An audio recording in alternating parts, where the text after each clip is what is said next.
শিক্ষাগত যোগ্যতা কত, আপনার কত টাকা আছে সেটা কোনো ব্যাপার নয়। আজকে টপ 3 আমি প্রোডাক্টিভ বিজনেসের কথা আপনার সঙ্গে শেয়ার করব, যে 3টে বিজনেস আপনি গ্রামে শহরে যেখানে ইচ্ছে করতে পারবেন, খুব কম পয়সা দিয়ে শুরু করতে পারবেন এবং একটা সময় ইন্টারন্যাশনালি এই বিজনেসটাকে যদি চান আপনি আন্তর্জাতিকভাবে বড় করব সেটাও পারবেন।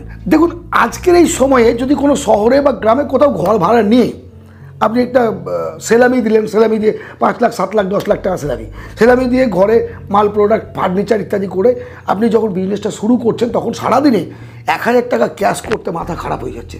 যত টাকা ইনভেস্ট করছেন বিজনেসে তার অনেক অংশেই লাভ কম হচ্ছে।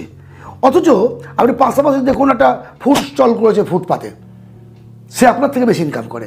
যে ছেলেটা গলিতে গলিতে ঘুরে ঘুরে চটপটি ইত্যাদি বিক্রি করছে সেও দিনের শেষে 1000 টাকা ইনকাম করছে, আর বড় দোকানদার সে পারছে না। আমার উদ্দেশ্য আপনাদের খারাপ কিছু বলার নয়, বা ছোট বিজনেস বড় বিজনেস এরকম কোনো ফ্যাক্টর না।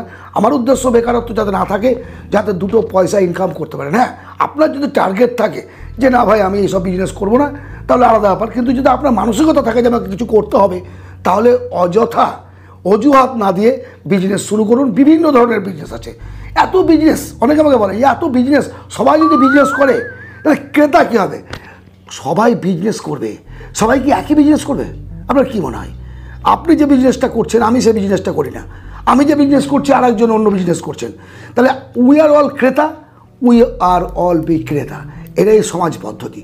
প্রত্যেকে ভালো থাকুন, প্রত্যেকে কিছু ইনকাম করুন, বেকারত্বের জ্বালা নিয়ে সংসারে যেন বোঝা হয়ে থাকতে না হয়। আজকের আলোচনার 3টি বিজনেস, যে কোনো একটি আপনি বেছে নেবেন যেটা আপনার ভালো লাগে, এবং তাতে দৃঢ়তার সঙ্গে বলছি যে মিনিমাম 1000 টাকা পার ডে থেকে শুরু করে আপনি 3-4 হাজার টাকাও পার ডে ইনকাম করতে পারবেন, যদি তেমন একটা পজিশন হয়। গ্রামে কিনে এখন অজুহাত কেন? গ্রামের এখন রাস্তা আছে, জল আছে, বিদ্যুৎ আছে, গ্রামে অ্যাভেলেবল প্লেস, জায়গা বেশি, গ্রামের লেবার যারা মজুরি, আপনি যদি দিনমজুর কাউকে রাখেন, কোনো একটা কর্মচারী রাখেন, বেতন কম দিতে হবে। গ্রামের ছেলে মেয়েরা কেন পিছিয়ে থাকবে? কিসের জন্য পিছিয়ে থাকবে? আর শুধুমাত্র গ্রাম বলছি না আমি, শহরেরও গলিতে গলিতে এমন অনেক ছেলে আছে যারা দারিদ্র সীমারেখার নিচে বাস করে। এই গরিবের ছেলেরা কিছু করবে না? শিক্ষাগত যোগ্যতা নাই বা আছে, তাহলে কিছু করার ক্ষমতা নেই? অবশ্যই আছে। এই 3টে বিজনেসের যে কোনো একটা বিজনেসের জন্য কোনো এডুকেশনের প্রয়োজন নাই। প্রথম বিজনেসটা হচ্ছে চিড়ের বিজনেস। হ্যাঁ, হেসে ফেললেন? চিড়ের ব্যবসা হয়? চিড়ে, বুঝতে পেরেছেন? যে চিড়েটা আমরা চিড়ে পোলাও খাই, যতদিন মানুষ আছে টিফিন করবে, টিফিন করতে চিড়ে লাগবে, চিড়ে লাগবেই। চিড়ের পোলাও বলুন, আপনার স্ন্যাক্স বলুন, সব ক্ষেত্রে চিড়ের কিন্তু একটা প্রয়োজনীয়তা আছে। আর এই সহজ একটা বিজনেস চিড়ের ব্যবসা, এটা তো জানি। আমরা তো চিড়ে কিনে খাই, চিড়ে ভাজা কিনি, কাঁচা চিড়ে কিনি, আমরা অনেকে কিনি তো। কিন্তু এই বিজনেসটার যদি আপনি ফিউচার জানেন এবং অতীত জানেন, মাথা খারাপ হয়ে যাবে। গত 2023 সালে ভারত প্রায় 76টা দেশে চিড়ে সাপ্লাই করেছে, 76টা দেশে। এবং ইন্টারন্যাশনালি ভারত হচ্ছে নাম্বার 1 এক্সপোর্টার চিড়েতে, পৃথিবীর 1 নম্বর প্রথম দেশ। কত কি করেছে আমি আপনাকে বলি, 50,000 কোটি টাকার বিজনেস করেছে 2023 সালে ইন্ডিয়া চিড়েতে, শুধু চিড়েতে। আর প্রতি বছর 7.5% হারে এই বিজনেসের গ্রোথ হচ্ছে। ভাবুন, কল্পনা করুন। ইন্টারন্যাশনালি বলছি, শুধুমাত্র আপনার গ্রামে বসে দেখুন, চিড়ে ভেজে শুধু আপনি মহাজনকে সাপ্লাই করে দিন, তাহলে আপনি দেখে নেন যে পরিস্থিতি কী তৈরি হচ্ছে। 76টা দেশে সাপ্লাই করে বললাম, বছরে 57,287 শিপমেন্ট আমার ইন্ডিয়া থেকে বিদেশের বুকে চিড়ে যায়, কাঁচা চিড়ে, ভাজা চিড়ে ইত্যাদি দিলে। আচ্ছা, চিড়ের বিজনেসের ক্ষেত্রে ইনভেস্ট কীরকম লাগে? 20 থেকে 25 টাকা কিলো ধানটাকে 18 ঘন্টা জলে ভিজিয়ে রাখতে হয়, হালকা একটু ভাপিয়ে নিয়ে চিড়ের মেশিনে দিলে আপনার কিছু করা দরকার নেই, মেশিন পাওয়া যায়। মেশিনে যারা ধান কোটে তাদের কাছে গেলেন, চিড়ে যারা কোটে চিড়েটা কুটে নিলেন। এবার আপনি কাঁচা চিড়েটাকে সাপ্লাই করতে পারেন, আর প্রসেসিং করে ভেজে ওকে আপনি সুন্দর করে প্যাকেজিং করে চিড়েটাকে বিক্রি করতে পারেন। বিক্রি করবেন কততে? 100 টাকা কিলো। আর যদি আপনি কাঁচা চিড়ে বিক্রি করেন 70-80 টাকা কিলো, প্রফিটটা বুঝতে পারছেন? প্রফিটটা আবার ক্যালকুলেশন করে দেখুন যে কোন জায়গায় আপনি যাচ্ছেন। প্যাকেজিং মানে ফাস্টফুডের মতো, চিড়ের পোলাও, চিড়ে ভাজা, চিড়ের সঙ্গে চিড়া মিক্সচার করে দিয়ে ছোটো ছোটো প্যাকিং, টিফিন যা ছেলেমেয়েরা স্কুলে যাচ্ছে টিফিন নিয়ে যাবে, এই ধরনের প্যাকিং করতে পারেন, সাপ্লাই করতে পারেন প্যাকিং করে, অথবা চিড়ে, কাঁচা চিড়েও আপনি সাপ্লাই করতে পারেন। দারুণ একটা বিজনেস এবং খুব কম পুঁজিতে কম পরিসরে শুরু করতে পারেন। আমার পছন্দের দ্বিতীয় বিজনেসটি হলো আলুর চিপস, পটেটো চিপস। অবাক লাগছে এরাও বিজনেস হয়, যেটা খেয়াল করুন তো কতদিন আপনি পটেটো চিপস কিনে খেয়েছেন, কতদিন আমরা কিনে খাই বলুন তো। যতদিন মানুষ থাকবে টিফিন লাগবে, স্ন্যাক্স লাগবে, স্ন্যাক্সে চিড়েও লাগবে, পটেটো চিপসও লাগবে। হ্যাঁ না, পটেটো চিপসে ভারত কিন্তু প্রথম নয়, চীন প্রথম ইন্টারন্যাশনাল বিজনেসের ক্ষেত্রে। আন্তর্জাতিক বিজনেসে চীন হচ্ছে টপ র্যাঙ্কে আছে পটেটো চিপস বিজনেসে।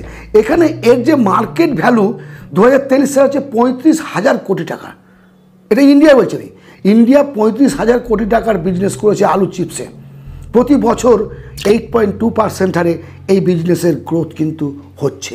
সুতরাং এই বিজনেসটাও ভবিষ্যতে বিশাল একটা জায়গায় যাবে, ইন্ডিয়া একটা ভালো জায়গায় যেতে পারে বলে আমি মনে করি, যদি আপনারা প্রত্যেকে এগিয়ে আসেন, সহযোগিতার হাত বাড়িয়ে এই বিজনেসটাকে আঁকড়ে ধরে। চায়না প্রথম এখানে এই চিপসের বিজনেস, আলুর চিপসের বিজনেসে 28 লক্ষ শিপমেন্ট পটেটো চিপস রপ্তানি করেছে চায়না।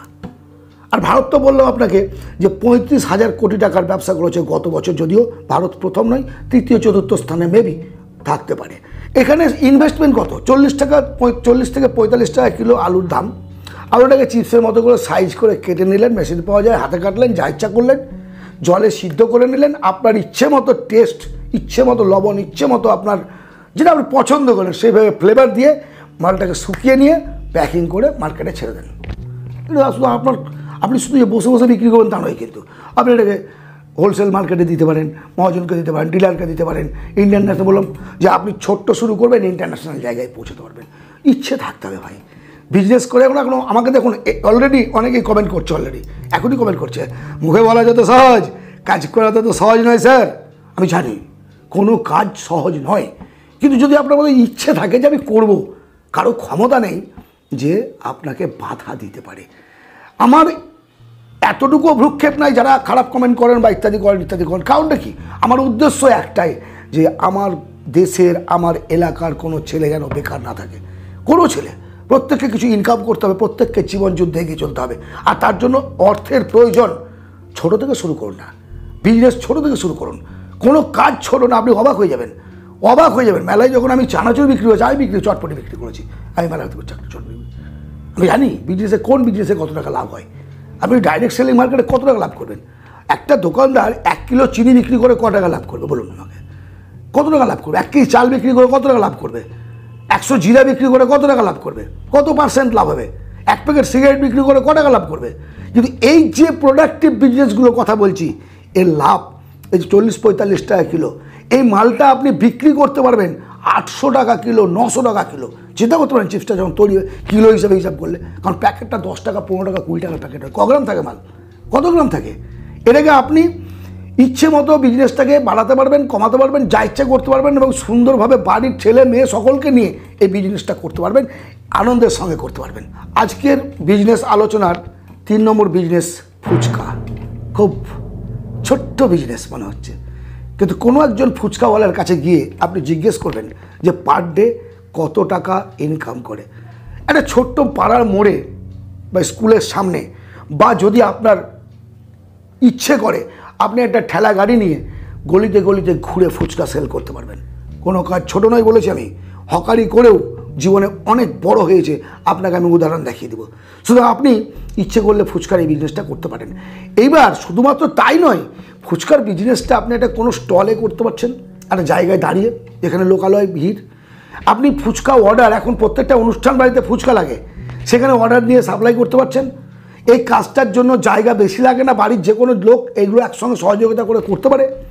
পুঁজি ন্যূনতম 200 টাকা, 300 টাকা পার ডে পুঁজি লাগিয়ে 2000 টাকা ইনকাম করা যায়, চিন্তা করতে পারবেন না। আর প্রথম ক্ষেত্রে আপনি যে ঠেলা গাড়িটা নেবেন বা যে স্টলটা বানাবেন, তার জন্য হয়তো 5-10 হাজার টাকা খরচ করতে হবে। সো খুব কম পয়সায় এই বিজনেসটা আপনি শুরু করতে পারবেন। আজকের যে 3টি বিজনেস আমি আলোচনা করলাম, প্রথম বিজনেস চিড়ের, দ্বিতীয় বিজনেস আলুর চিপস, তৃতীয় বিজনেস ফুচকা। আপনাদের যদি মনে হয় যে এই ধরনের ছোট বিজনেসের আইডিয়া আপনারা চান, আমাকে কমেন্ট করুন, আমাকে কমেন্টে জানান। আরও অনেক ছোট ছোট বিজনেস আইডিয়া আপনাদের দেবো, যেখানে খুব কম পয়সায় বিজনেসগুলো শুরু করতে পারবেন এবং ভালো প্রফিটেবল বিজনেস। আবারও বলছি, শিক্ষিত অশিক্ষিত ভাববেন না, নিজেকে আগে কিছু ইনকাম করার জায়গায় নিয়ে যান, তারপরে চিন্তা করবেন কিভাবে আরও বড় হওয়া যায়। যদি আলোচনাটি পছন্দ হয় এটা লাইক সাবস্ক্রাইব করবেন, শেয়ার করবেন বন্ধুবান্ধবদের মধ্যে। আপনি যদি মানে ফিজিক্যালি শেয়ার করতে না চান, মুখে মুখে বলুন, মুখে মুখে বলুন, তারাও কিছু করুক, সবাই দাঁড়াক। সবাই ইনকাম করতে পারলে দেশের উন্নতি হবে। আর চাকরির আশা করবেন না, চাকরি হলে ভালো, না হলেও যেন পেটের ভাতের অভাব না হয়। ভালো থাকবেন, আনন্দে থাকবেন। পরবর্তী ভিডিওতে আবার কথা হবে। ধন্যবাদ।